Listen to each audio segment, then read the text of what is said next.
Hej, mit navn det er Martha Bolette Stikker, og jeg vil gerne fortælle lidt om, hvordan jeg arbejder med at få mennesker til at kunne handle på egne muligheder.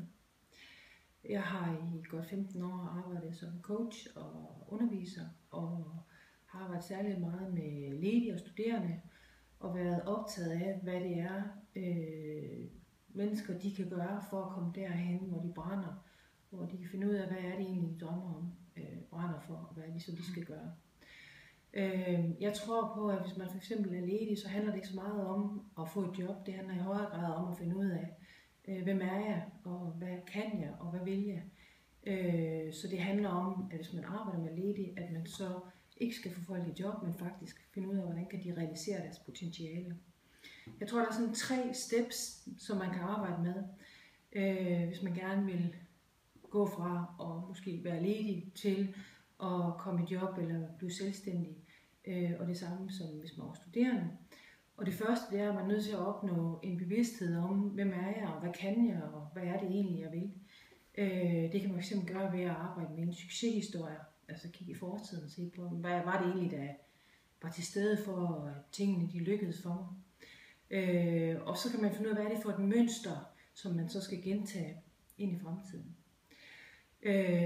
Når man er bevidst, så er det der, at man begynder at få øje på nogle muligheder.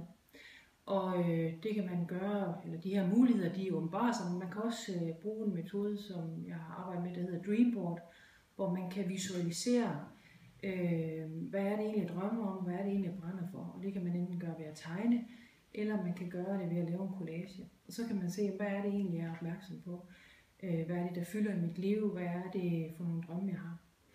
Og det er faktisk den her manifestation, der skal til for at, eller visualisering, der skal til for, at tingene de kan manifestere sig, og man kan komme ud i sådan et handlingsfelt, hvor man kan begynde at handle på tingene. Og der handler det ikke om, at man skal, nu skal jeg nå det her kæmpe mål. Det handler det om at se på, hvad er det mindste, jeg kan gøre? Hvad er næste bedste skridt, som jeg skal tage for at komme tættere på det, jeg gerne vil? Fordi det kan være svært at have motivation og energi og gejst til at gå efter noget, der virker helt umuligt. Hvorimod, hvis man tager et lille skridt af vejen, så får man mere energi og lyst og mod, når man lykkes med det, til at tage næste skridt.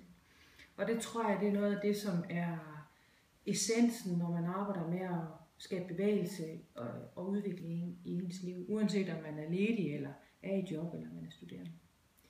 Så tak.